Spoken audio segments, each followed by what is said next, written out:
Hey everyone, so in this video, I'm going to show you how to open up HBO Max on your Apple TV. So this video is going to be particularly useful for individuals who just got their Apple TV and want to start watching HBO Max movies or series on their Apple TV. So how do you actually go ahead and open this up? So the way to do this is that you first need to install HBO Max. So you're going to go into this app store and then you can search for HBO Max using the search bar here.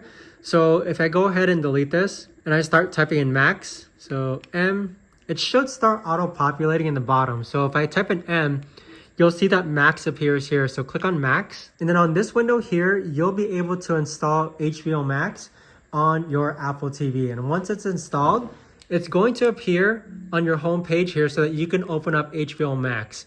So once you click on it, HBO Max is going to open up. But that right there, guys, is the best and easiest way that I know of to actually go ahead and open up HBO Max on your Apple TV. If you guys know of a better or easier way to actually do this, let me know in the comments down below.